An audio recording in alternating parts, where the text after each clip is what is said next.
bienvenue dans un nouveau vlog. Je vous retrouve aujourd'hui, on est mardi 27 février. J'ai terminé un livre. Il s'agit de Emily de New Moon de Lucy Maud Montgomery. Donc c'est le premier tome de cette nouvelle saga publiée chez Monsieur Toussaint Louverture. C'est un roman qui fait 430 pages, donc on n'est quand même pas sur un tout petit roman, hein. Voilà, il m'a fallu quand même un petit moment pour le lire. C'est écrit tout petit. Alors avant de vous parler du contenu de ce livre, j'ai juste envie de vous montrer cette magnifique couverture, puisque le travail de Monsieur Toussaint Louverture est vraiment extraordinaire. Donc là c'est voilà, la face avant et la face arrière, c'est vraiment trop beau. Rien que pour l'objet livre, ça vaut la peine. Donc ici vous avez l'écriture en doré, c'est vraiment très joli. Moi je les expose carrément dans mon salon parce que je trouve que ces livres sont vraiment très beaux. Alors maintenant par rapport à l'histoire. Donc Lucy Maud Montgomery a écrit la saga Anne de Green Gables qui est hyper connue. Et elle a également eh bien, publié cette saga-là. Ce premier tome a été écrit, ou en tout cas publié, je pense, pour la première fois en 1923, donc il y a un siècle. Donc voilà, on n'est pas sur quelque chose de très récent, vous en conviendrez. Mais malgré tout, ça se lit très bien. Moi, j'aime beaucoup. J'ai retrouvé le style de Lucy Maud Montgomery, et j'avoue que c'est quand même très semblable à Anne de Green Gables. Elle se renouvelle pas, hein, la dame, voilà. Je pense qu'elle était sur quelque chose à l'époque et elle n'a pas eu envie de vraiment s'éloigner de ce qu'elle aimait ou de ce qu'elle savait faire. Je sais pas trop, mais en tout cas, on est vraiment sur le même genre d'histoire. Alors, l'héroïne est différente. Voilà, on n'est pas sur le même style de fille, quoique il y a certaines quand même similitudes. Donc ici, Emily... elle a 11 ans. Alors au début de l'histoire, j'étais persuadée qu'elle avait 8 ans. Mais en fait non, elle a 11 ans. Et en fait, on va la suivre sur 2 années de sa vie. Donc jusqu'à ses 13 ans dans ce premier tome. Emily a son papa vivant au début du tome. Mais malheureusement, il est atteint de tuberculose et il décède très rapidement dans l'histoire. Du coup, elle n'a plus sa maman qui est décédée quand elle était petite. Et elle est recueillie par la famille de sa maman. Qu'elle ne connaît pas parce que sa maman était... disons que sa maman a fugué, a fouillé la maison. Elle s'est mariée avec le papa d'Emily contre la volonté de sa famille. Et donc du coup, toute sa famille l'a reniée. Ici, étant donné qu'Emily n'a plus de parents, elle est recueillie par donc la famille Murray du côté de sa maman. Et c'est pas une famille facile. Voilà, ils ont un caractère tous assez particulier. Et bon, ben voilà, elle les connaît pas, quoi. Pour savoir qui va recueillir donc la jolie Emily, eh bien il y a simplement un tirage au sort qui est fait. Emily tire un bout de papier et le nom affiché sur le bout de papier, eh bien c'est la personne qui va devoir s'occuper d'elle. Voilà, tout simplement. Et ça tombe sur sa tante Elisabeth qui vit à New Moon, donc une ferme, avec sa tante Laura et son oncle Jimmy. C'est pas son oncle, c'est son cousin Jimmy. Et donc Emily va se rendre dans cette ferme et va bien découvrir voilà, tout ce qui s'y rapporte. L'école, les broutilles avec les petites filles, tout ce qu'on retrouve dans Anne, on va le retrouver ici. Tout ce qui est voilà, amitié, haine, amitié avec les autres enfants. Emily n'a jamais eu d'amis, tout comme Anne. Et donc là, vraiment, son rêve, c'est d'avoir une meilleure amie. Elle va trouver donc une meilleure amie. Et aussi, la nature est très importante également ici dans cette histoire. Donc voilà, il y a beaucoup de descriptions, de métaphores sur les arbres. Emily donne des noms aux arbres, donne des noms à des petits chemins, des petits sentiers, ce genre de choses, exactement comme Anne, encore une fois. Alors, par rapport à la famille qui la recueille, donc sa tante Elisabeth est celle qui, si vous voulez, le chef de famille, hein, donc sa tante Elisabeth et sa tante Laura ne sont pas mariées, ce sont des vieilles filles, comme ils appellent ça dans le roman. Hein. Elles ont, tante Elisabeth en tout cas elle a la soixantaine, tante Laura, je sais pas trop mais elle doit pas être très loin. Alors la tante Elisabeth, je trouve, a beaucoup de similitudes avec Marilla dans Anne de Green Gables. Elle est très froide, très austère, très intransigeante. Voilà, elle est encore plus carrée on va dire que Marilla, mais c'est vraiment le même style de personnage. Le cousin Jimmy, il me fait tellement penser à Matthew, donc c'est le même genre de personnage aussi. Un gars très gentil, qui parle pas des masses, qui ne parle que quand il a quelque chose à dire. Ici dans l'histoire, il est considéré comme un peu simplet parce qu'il a eu un accident.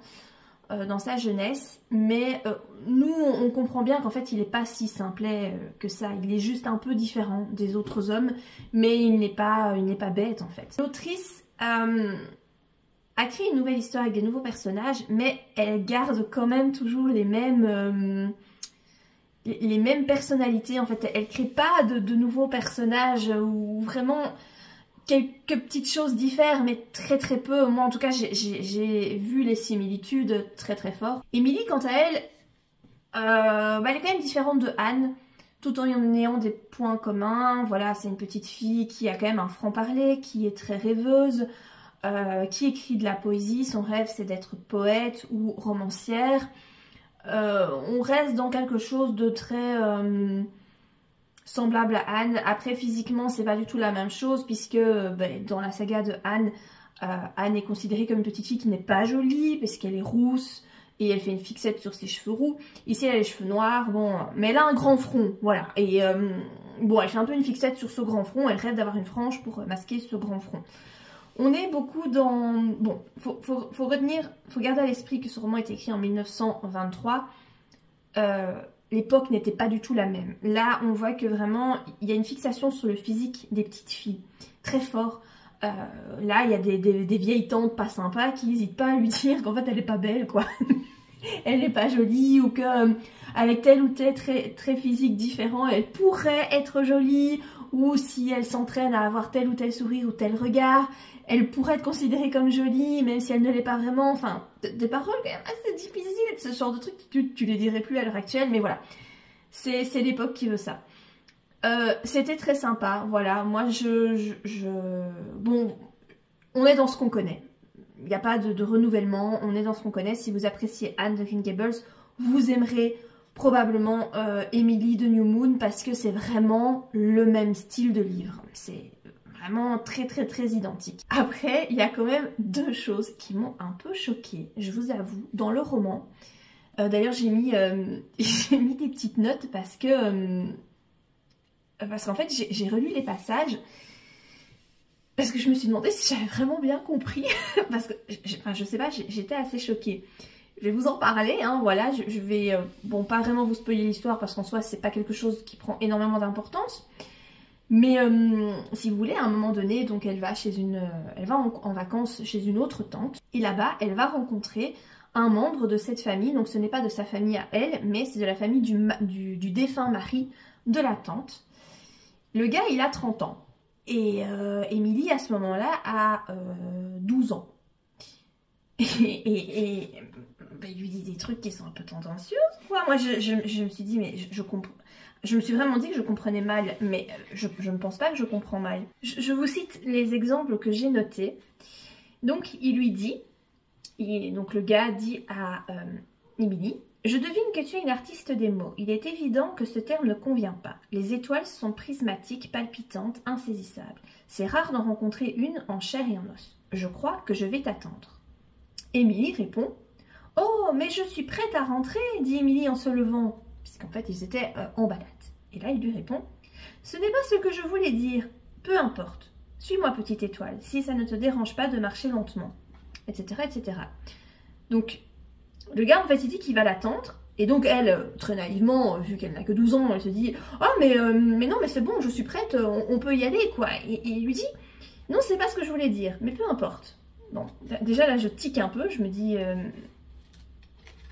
il va l'attendre.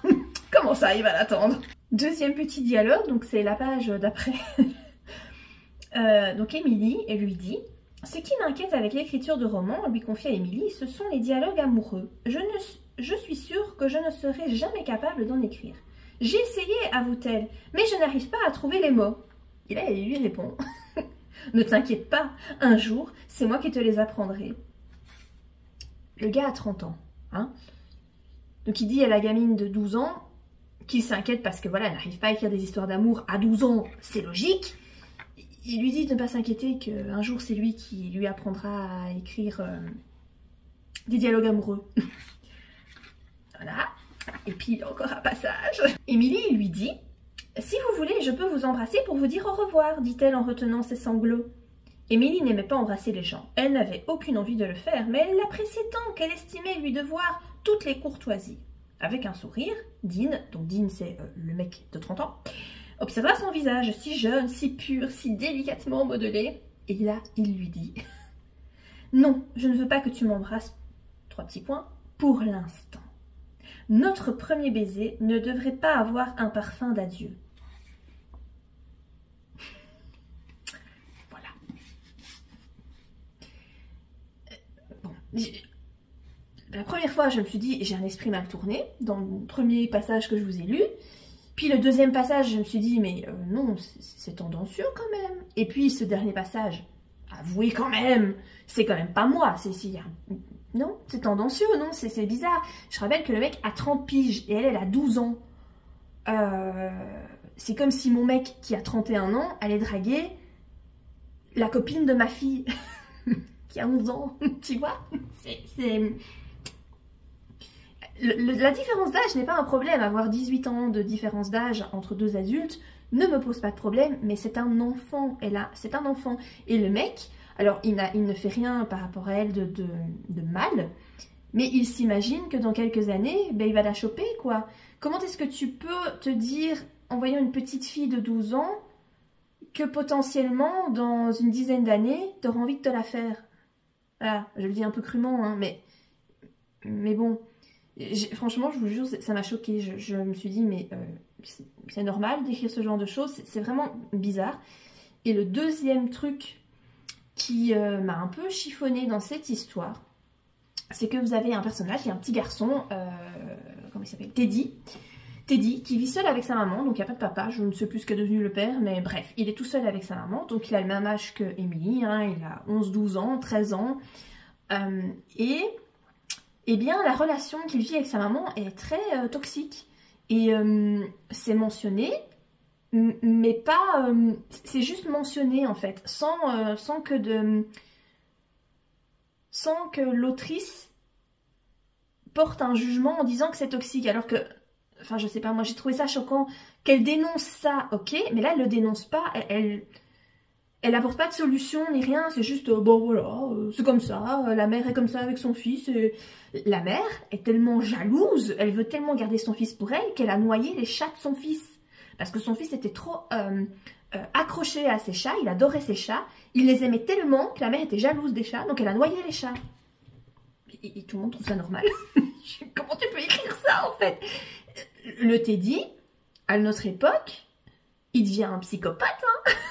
je pense qu'il devient, vraiment, c'est un profil de psychopathe, de tueur en série, là, hein, parce que la mère, vraiment, elle a un sérieux souci. Elle regarde Emily de travers parce que Teddy est amoureux d'Emily, et elle la regarde de travers. Elle veut pas que son fils aille à l'université parce qu'il va la quitter. Et vraiment, il y a une relation super toxique. Le fils, donc Teddy, est un artiste, il dessine vraiment très très bien. Eh ben, elle a viré certains de ses dessins qui étaient trop beaux, voilà, parce qu'elle a l'impression que Teddy préfère ses dessins à elle-même. Et donc elle a jeté les dessins de son fils. Voilà.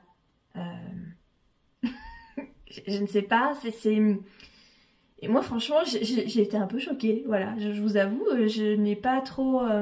Après, je ne sais pas, c'est peut-être parce que ça a été écrit il y a un siècle, et peut-être qu'à l'époque, on constatait ce genre de choses, mais que... ça faisait partie de la normalité, voilà, je n'en sais rien, mais en tout cas à l'heure actuelle, tu vois ça dans un roman, tu peux pas juste le mentionner, il faut dénoncer ce truc. Ici, il n'y a rien qui est dénoncé, c'est juste mentionné, comme si on te disait que il a plu, ou qu'il fait soleil, ou qu'il neige. Voilà, j'ai été un petit peu désarçonnée par ça, dans ce roman. Voilà, par rapport à cette petite chronique, je pense que je vais m'arrêter là pour ce petit rush vidéo. N'hésitez pas à me donner votre avis sur ce que je vous ai dit là, dans Emily de New Moon. Je sais pas si vous l'avez lu, mais en tout cas, sans l'avoir lu, est-ce que vous avez cette impression, comme moi, en tout cas avec ce que je vous ai lu comme passage, que... c'est quand même bizarre d'avoir abordé ce thème-là dans le roman. N'hésitez pas à me donner votre avis. Et coucou, on est vendredi 1er mars et je vous retrouve aujourd'hui pour vous parler de mes 2 dernières lectures. J'ai terminé 2 romans en format numérique et je voulais vous en parler. Je sais que je vous avais dit que j'étais en train de lire Les Extraordinaires de Julien Sandrel. Je pense que je vous disais ça dans dans le précédent vlog. Je l'ai terminé. Donc c'est un roman de feel good. Et clairement, je pense que ce genre ne me convient plus. Je lis peu de feel good. Mais malgré tout, il y a toujours quand même des auteurs que j'aime bien, genre Virginie Grimaldi, Serena Giuliano, j'aime bien leurs bouquins. Mais à chaque fois que j'essaie de découvrir un autre auteur de feel good, ça passe pas. Et là, encore une fois, ça l'a pas fait. Et je pense que vraiment, c'est pas lié à la qualité du texte, au roman, à l'auteur. Pas du tout. C'est tout simplement, je pense, lié au genre. Ça ne me convient plus. Je trouve que les romans feel good sont beaucoup trop niais. C'est trop dans le bon sentiment, dans les fins heureuses, dans... Ça manque... C'est pas assez plausible. Enfin, voilà. Ça me plaît pas. Donc forcément, ce roman, je dirais pas qu'il est pas mauvais, mais il m'a pas trop plu. Disons que c'est pas... Enfin, à la fin, j'ai levé les yeux au ciel. Ouais, je me suis dit, ah bon, bah voilà, tout ça pour ça. C'était pas trop ce que j'en attendais. Dans ce roman, en plus, on va parler de l'espace, puisqu'ici, il est question donc de Anna, qui a 48 ans. Elle a 48 ans et pour son anniversaire, ses enfants lui font une surprise, ses enfants et amis. Et donc la surprise, c'est qu'ils l'ont inscrite, ou en tout cas qu'ils veulent la pousser, faire la lettre de motivation et tout ça avec elle, à participer à un programme pour devenir astronaute. Et en fait, c'est son rêve d'enfant depuis qu'elle est toute petite. Et voilà, ils veulent vraiment la pousser à faire ça parce que voilà, Anna a vécu un grand drame dans sa vie, vraiment, voilà, le drame par excellence.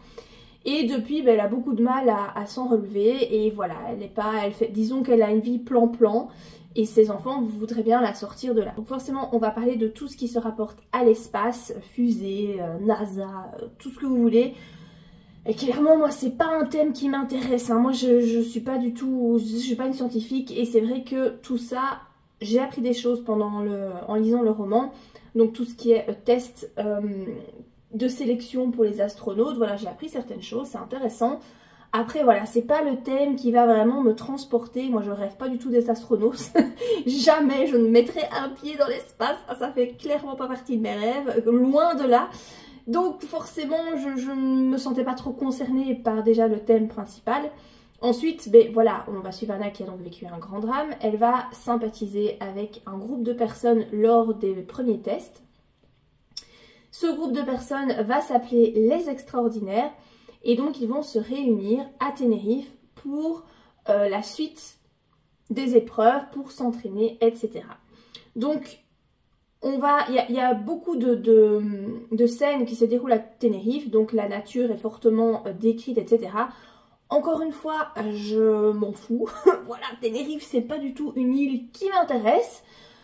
Je présume que c'est très joli, je ne sais pas, je n'y ai jamais mis les pieds, je ne dis pas que je n'irai jamais, j'irai peut-être un jour, mais voilà, encore une fois, c'est pas quelque chose qui m'attirait forcément. Donc voilà, ça commençait à devenir compliqué parce qu'il y avait vraiment rien qui me happait en fait dans le roman. Par rapport au personnage non plus, je n'ai pas réussi à m'attacher ni à éprouver de l'empathie. Donc on a Anna qui a vécu un grand drame, mais on a également d'autres personnages, ceux qui font partie des Extraordinaires, qui traînent tous leur casserole, quoi, voilà, dont deux qui ont vraiment vécu quelque chose de difficile. On va s'épancher sur leur petit malheur, et voilà, en fait, c'est du drame encore et encore, c'est du tragique, c'est trop, en fait. Moi, j'ai trouvé que c'était trop. Du coup, je n'avais pas vraiment d'empathie, voilà, je lisais sans ressentir forcément de la peine ou quoi que ce soit. Vraiment, moi, je suis passée à côté, ce genre de roman, ce n'est plus pour moi. J'en ai lu pas mal quand même dans le passé. Bien que quand c'était trop niais, j'avais vraiment du mal. Maintenant, je pense que je suis encore au-delà. Je suis vraiment devenue très difficile par rapport à ce genre littéraire. Donc je pense que tout ce qui est feel good, je vais laisser tomber. Je ne pense pas que je vais encore en lire. Mis à part les auteurs vraiment, je sais qu'ils me plaisent. Genre Virginie Grimaldi, c'est une autrice que j'adore. J'aime tous ses romans. Donc elle, je pense que je vais quand même continuer à découvrir ses écrits. Pour le reste, je pense que je vais m'arrêter là. Ça ne me convient pas. Encore une fois, je ne décris pas la qualité du texte. Pas du tout. Je pense que Julien Sandrel a son public. Il y a plein d'avis positifs. Donc voilà, vraiment, c'est juste lié à moi et à mon ressenti personnel. Deuxième livre numérique que j'ai terminé. Et là, on n'est pas du tout dans le même genre. Hein. J'ai lu un Lisa Jewell qui s'intitule Comme toi. Et ce roman, je l'ai adoré. Voilà. Vraiment, alors celui-là, on n'est pas dans du feel good, hein. Ici, Lisa Jewell, c'est plus du thriller un petit peu psychologique, je pense qu'on peut le qualifier comme ça. Et c'est mon deuxième Lisa Jewell et franchement j'ai ressenti la même chose qu'en lisant le premier roman de l'autrice, quand je l'avais découverte. J'ai adoré. Ici on est sur un thriller, alors c'est pas... on n'est pas sur du thriller sanglant, etc. Hein, vraiment pas. On est souvent sur des en tout cas là c'est le deuxième que je lis où il est question de disparition. Encore une fois ici, donc il s'agit d'une jeune fille de 15 ans qui disparaît. Et 10 ans plus tard, on ne sait toujours pas ce qui s'est passé. On suit la maman de la jeune fille, Laurel, qui n'arrive pas à tourner la page. Voilà, ça fait 10 ans, on ne sait pas du tout ce qui s'est passé. On ne sait pas si elle est morte, si elle a fugué. On ne sait rien du tout. Il n'y a pas d'indice, que dalle. Et il se trouve que le sac à dos de la jeune fille, avec des effets personnels lui appartenant, sont découverts dans une forêt à côté d'os humains. Et il se trouve que ce sont ses os à elle. Donc là, vraiment, l'histoire va commencer, puisqu'on sait que cette fois-ci, Ellie est bel et bien morte. Mais qu'est-ce qui s'est passé? À côté de ça, Laurel, elle rencontre un homme. Donc voilà, ça fait 10 ans que sa vie est vraiment mise en parenthèse. Elle a divorcé, etc. Elle s'est jamais remise avec quelqu'un. Elle ne vit plus, quoi. Hein, vraiment, depuis la disparition de sa fille. Et donc, elle rencontre un homme, un petit peu par hasard. Un homme fort charmant, etc. Et cet homme va très très vite s'attacher à elle. Il a une petite fille de 9 ans. Qui, très étrangement, ressemble fort à sa fille qui a disparu il y a 10 ans. Et voilà. Et donc le lecteur essaye de faire des liens, etc. C'est très intéressant, c'est très très très addictif. C'est vraiment un page turner. T'as pas envie de le lâcher, quoi. Tu veux continuer encore et encore parce qu'on va de révélation en révélation. À côté de ça, on suit un autre personnage à un moment donné. Et... on comprend qu'il va y avoir un lien, qu'à un moment donné tout va se recouper et voilà. Moi j'ai trouvé ça très chouette. Par rapport au dénouement, j'ai lu des avis comme quoi certains trouvaient que c'était fort prévisible. Alors c'est vrai qu'à partir d'un certain moment tu peux deviner la fin. J'avoue que moi j'avais de sérieux doutes qui se sont avérés. C'est vrai que on n'est pas dans la surprise la plus complète, enfin je pense. Néanmoins, moi j'ai vraiment apprécié, j'ai trouvé ça très bien. La fin est peut-être un petit peu tirée par les cheveux, mais ça reste, je crois, plausible. En tout cas, moi j'ai passé un très bon moment. J'ai trouvé qu'il y avait énormément de suspense, c'était addictif. Moi c'est tout ce que j'aime, c'est tout ce que je voulais. Et voilà, c'était vraiment très très chouette, je vous le conseille. Du coup, je vais acheter d'autres Lisa Jewell, je les mets sur ma liseuse comme ça, dès que j'ai envie. Hop, j'en ai un de réserve. Elle a fait quelques romans quand même, donc du coup, voilà, j'en suis qu'au début de ma découverte et je trouve ça plutôt cool. Sinon, en format papier, je suis en train de lire Betty de Tiffany McDaniel, donc c'est publié chez Totem. Alors, je suis à plus ou moins 300 pages, mais voilà, je suis même pas encore à la moitié parce qu'il y a quasiment 700 pages dans le roman, donc on est vraiment sur la brique, quoi. Hein. En plus, c'est écrit tout petit. Disons que c'est assez long. Alors, ce roman... ce que je peux déjà vous en dire pour le moment, j'avais très très peur de le lire, donc il me faisait envie depuis très longtemps. Je le lis parce qu'il fait partie des coups de cœur 2023 de mes booktubeuses préférées, donc j'ai fait la vidéo il n'y a pas longtemps, je vous invite à aller la regarder si vous l'avez loupé. Et c'était le coup de cœur des lectures de Lilia, je crois, il me semble que c'était de sa chaîne à elle. J'avais très très peur de le lire parce que je sais que des thèmes assez... sensibles sont abordés dans ce livre, entre autres du viol. Alors jusqu'à présent ça allait, mais là c'est vrai que j'ai lu une scène voilà, de viol, mais en fait c'est même pas, enfin si c'est du viol, mais c'est même de l'inceste et de la pédophilie, donc c'est encore pire, j'ai envie de dire. Je pensais pas que la scène allait être décrite à ce point là, c'est pas très très facile à lire. Il y a aussi là pour l'instant il n'y a pas de description, mais toi en tant que lecteur tu sens bien ce qui est en train de se passer.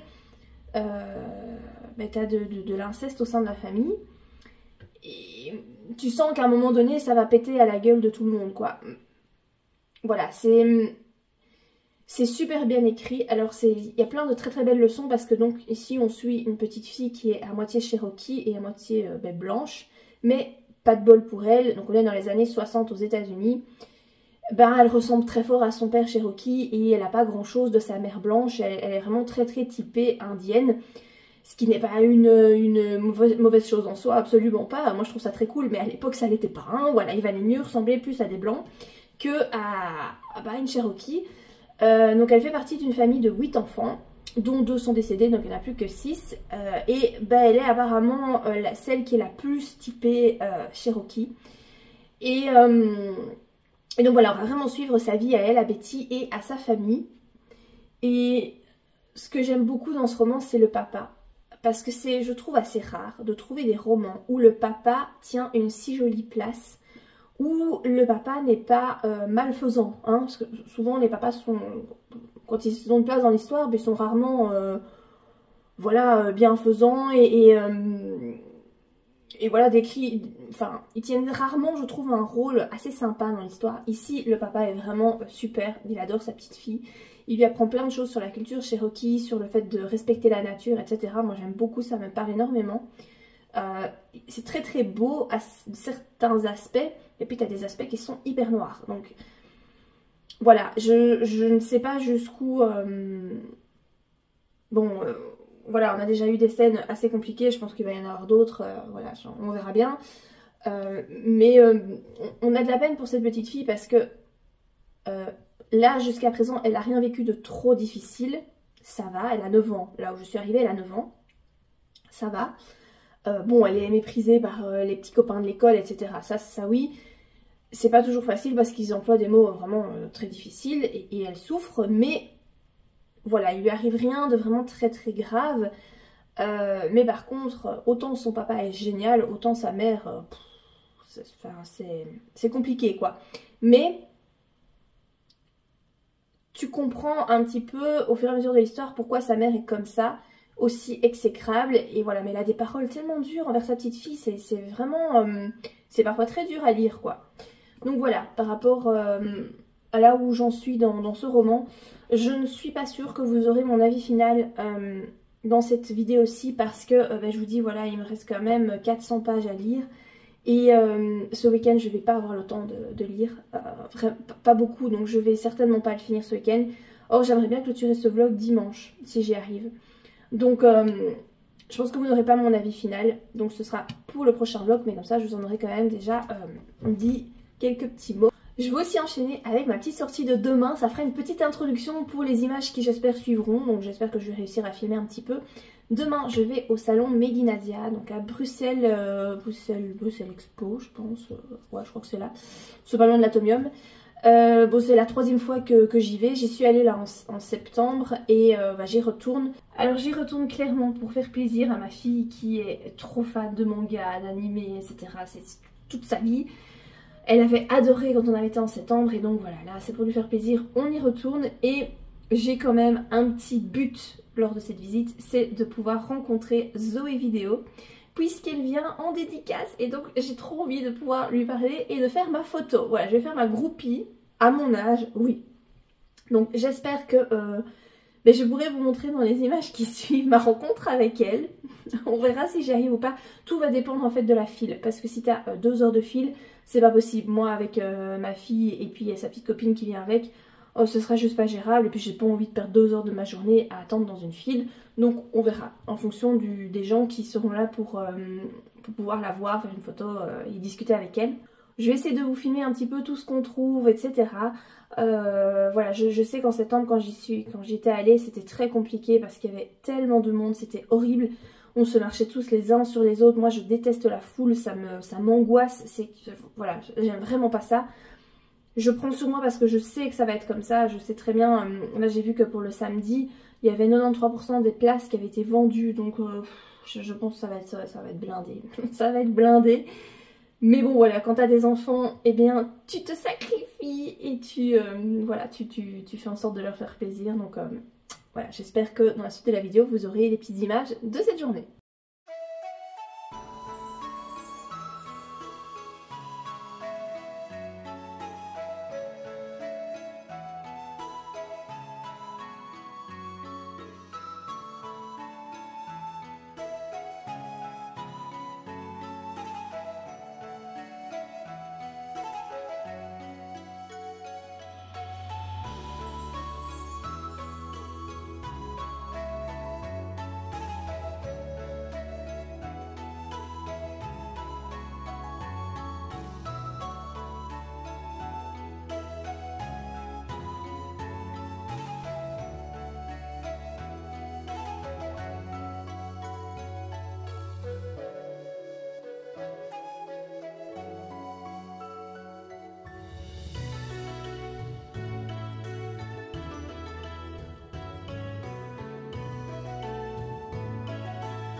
je vous retrouve pour la conclusion de cette vidéo et je vais vous parler du salon Made in Asia. Donc vous avez vu les vidéos précédemment.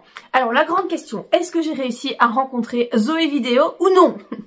Je pense que vous l'auriez vu dans la vidéo si j'avais réussi. Hein.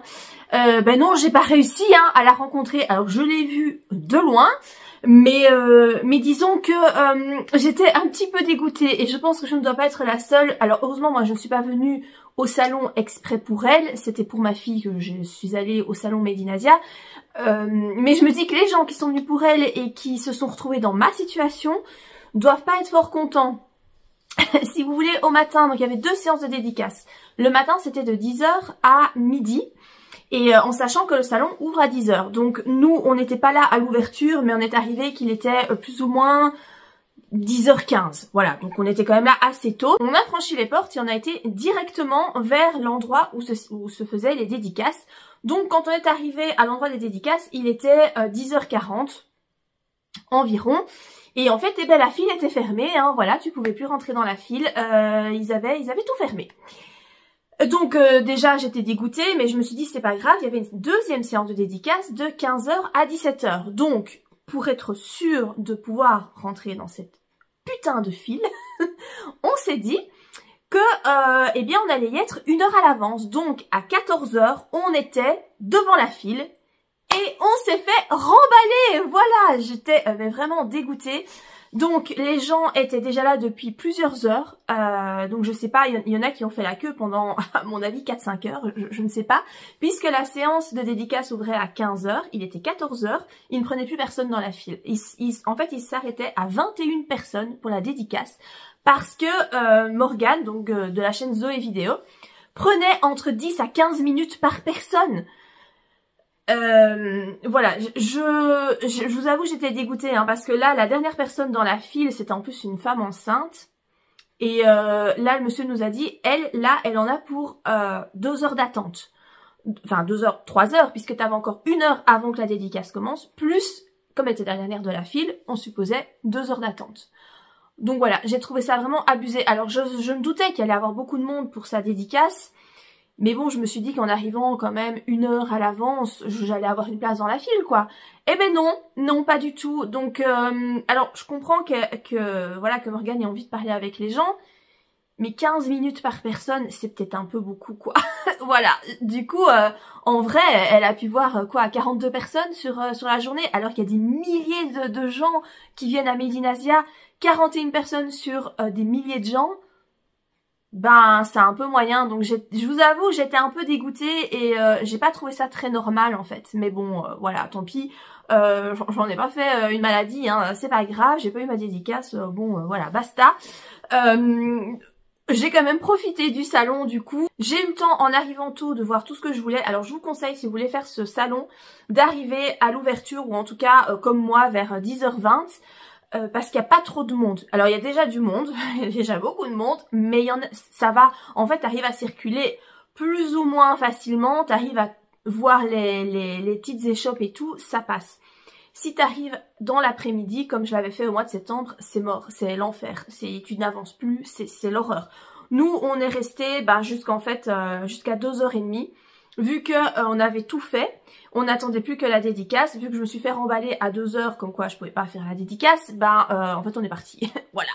Et là c'était vraiment le moment où il y avait le plus de gens, puisque c'est ouvert jusqu'à 19h et la majorité des personnes viennent l'après-midi. Pour le dîner, on a décidé de dîner à 11h, donc c'est tôt, mais on voulait absolument goûter les onigiri, parce que j'avais jamais goûté ça de ma vie, ma fille non plus, et l'amie avec qui j'étais n'en avait jamais mangé, et c'était vraiment notre but de la journée, pouvoir goûter les onigiri, puisqu'en septembre, on n'avait pas su les goûter, parce que la file était juste, c'était infaisable, quoi, voilà, c'était tellement énorme qu'on avait laissé tomber. Du coup là à 11h il y avait personne, il y avait personne à la file, on est passé directement et donc on a pu goûter les onigiri. Alors c'est pas mauvais mais ça casse rien quoi, voilà, je pourrais le faire moi-même, c'est pas un truc de dingue, c'était des onigiri au thon. En gros c'est du riz avec du thon mayo et une petite feuille d'algue et basta quoi. 3 onigiri, 13 balles hein, voilà, ils se font pas chier à Made in Asia, ça c'est certain. C'est tout ce qu'on a mangé, ma fille a voulu par après une gaufre, vous savez les gaufres... je sais pas si c'est chinois ou japonais, sont des gaufres avec des ronds ouais, je sais pas trop comment l'expliquer, des gaufres avec des ronds, et alors dedans tu mets ce que tu veux, donc ils roulent ça comme une crêpe.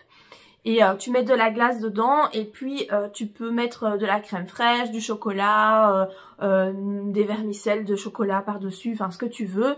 Et donc ma fille a voulu ça. J'ai goûté la gaufre, personnellement j'ai pas trouvé ça incroyable. La glace, elle était chimique à crever, elle avait pris glace fraise. Je trouvais pas ça bon du tout. D'ailleurs sa gaufre j'ai mangé un tout petit peu parce que ça faisait mal au cul de la jeter étant donné que le truc il coûte 9 balles, 9 € pour cette gaufre qui est même pas bonne. Donc j'en ai mangé un petit peu mais franchement j'aimais pas. Donc là voilà, j'ai un tiers de la gaufre qui a fini à la poubelle. Mais bon voilà, elle voulait absolument goûter puisqu'en septembre encore une fois elle n'avait pas pu en avoir. Donc on a vraiment fait ce qu'on n'avait pas pu faire en septembre faute de temps et de logistique compliquée, puisque quand on avait été en septembre on était 8 personnes et un groupe de 8 là-dedans c'est ingérable, je vous conseille pas. C'est la merde, vraiment. Là, on n'était que 4 et donc c'était beaucoup plus facile de gérer. Et donc, on a acheté beaucoup de choses, voilà, on s'est fait plaisir. C'était l'anniversaire de ma fille quelques jours avant, donc du coup, elle avait reçu des sous pour son anniversaire et elle a pu acheter tout ce qu'elle avait envie. Donc, je vais vous montrer tout ce qu'on a pris. J'ai quand même pris 2 petits trucs pour mon fils puisqu'il n'était pas avec et je lui avais promis de lui prendre quand même des petites choses parce qu'il était un peu déçu de pas pouvoir se joindre à nous. Il avait envie de venir mais voilà, la logistique faisait que c'était pas possible de le prendre avec. Du coup je lui ai pris une peluche Sangoku puisqu'il est fan de Dragon Ball, c'est le digne fils de sa mère et j'en suis fière. Donc je lui ai pris la petite peluche Dragon Ball qui est trop mignonne et ça lui a fait très plaisir, il a adoré. Et alors je lui ai pris une petite peluche banane, voilà, tu peux refermer comme ça. C'est tout mou, c'est très très sympa et il était très content avec ça. Je vais commencer par vous montrer ce que j'ai acheté pour moi, il y a peu de choses, hein. Vraiment il y a peu de choses mais je vais quand même vous montrer. Alors j'ai pris un marque-page. Par contre, je n'ai plus le nom de l'illustratrice, c'est très dommage. En fait, il n'y a pas le nom sur le marque-page et je n'ai pas pensé faire une photo ni quoi que ce soit. Donc, je lui ai pris ce petit marque-page comme ça. Donc, c'est aux couleurs de l'automne. Donc, vous avez un mug citrouille, des petits fantômes, des petits biscuits, un plaid, une cup avec des petites citrouilles dessus, des chaussettes. Voilà, il y a un petit fluffy comme ça sur le dessus. Voilà, elle avait plein de petits marque-pages très sympas. Je me suis dit que j'allais prendre celui-là pour l'automne. Je vais pas l'utiliser tout de suite mais c'est pas grave, j'aurai pour plus tard. Voilà, j'aimais beaucoup. J'ai ensuite pris chez une autre illustratrice. Là par contre il y a son nom sur les marque-pages. C'est l'illustratrice Apenas, A-P-E-N-A-S, Apenas. Et je lui ai pris un set de 3 marque-pages. Donc je lui ai pris tout d'abord celui-ci qui est hyper printanier.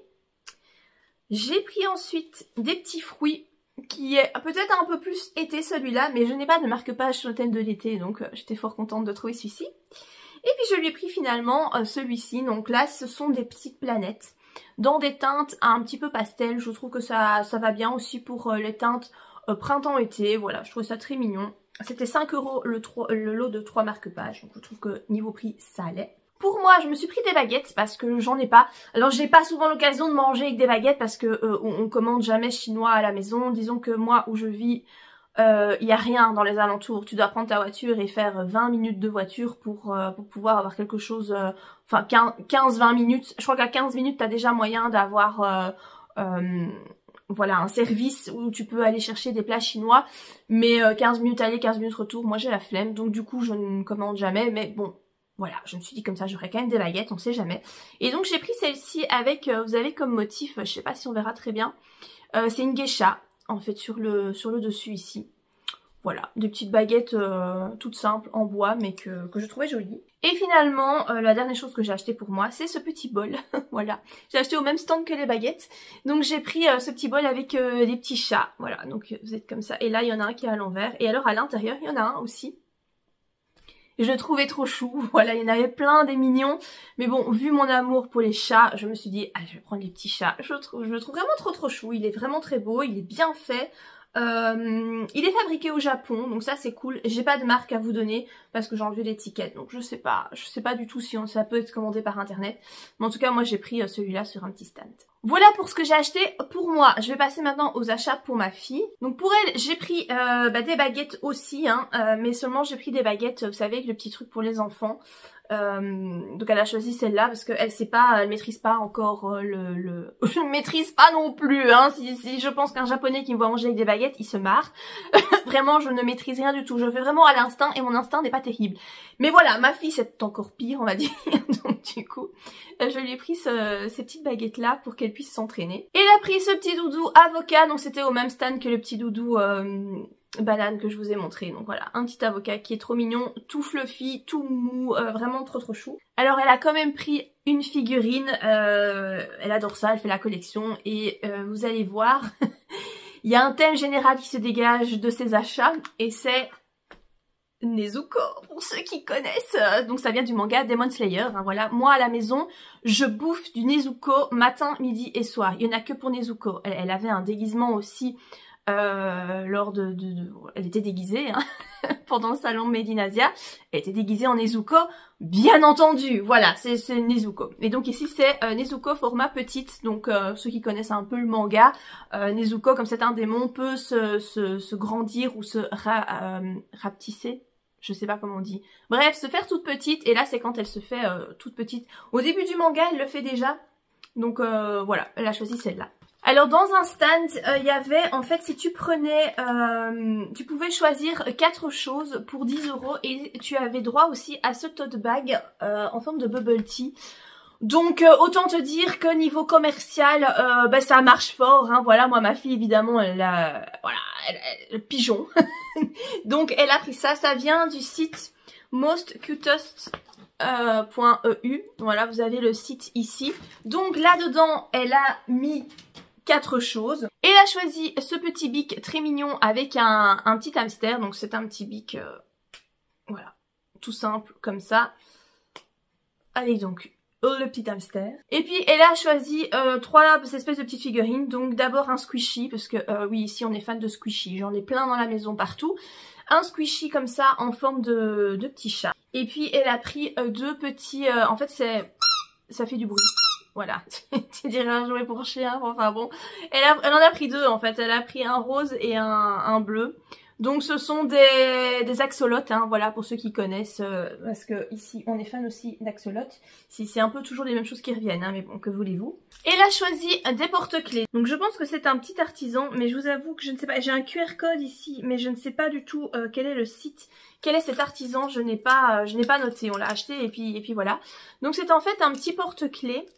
Vous avez les autres qui se baladent là, un petit porte-clés comme ça, trop mignon. Donc c'est matcha milk et en fait à l'intérieur il y a des petites fleurs, il y a un espèce de petit liquide gluant et il y a un Pokémon. Alors je ne sais plus le nom de ce Pokémon mais c'est son Pokémon préféré, donc voilà. C'est vraiment très bien fait, hein. C'est très mignon, c'est dans une petite boîte de lait, c'est vraiment trop chou. Et alors à un autre stand elle a pris un porte-clés Nezuko, hein, n'est-ce pas? Donc c'est accroché normalement à un téléphone, c'est pas vraiment un porte-clés, vous savez, c'est les trucs que tu accroches au bout de ton téléphone, mais elle n'a pas de téléphone, donc bon, en attendant, elle les met là. Et un petit chat, comme ça, noir, voilà. Moi, je me suis pris aussi un petit chat, mais je peux pas vous le montrer parce qu'en fait, il est accroché à mon téléphone, avec lequel je filme. Voilà, c'est un petit chat roux et blanc, avec un petit machin vert sur la tête.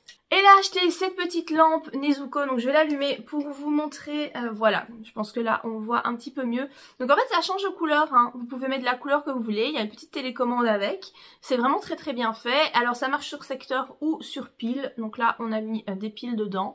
Et voilà, c'était la petite lampe qu'elle voulait absolument, c'est vrai que c'est assez mignon j'avoue. Elle a ensuite pris 2 paires de boucles d'oreilles, et donc il y a celle-ci, qui sont, je ne sais pas si on verra très bien, je vais vous montrer un peu, voilà.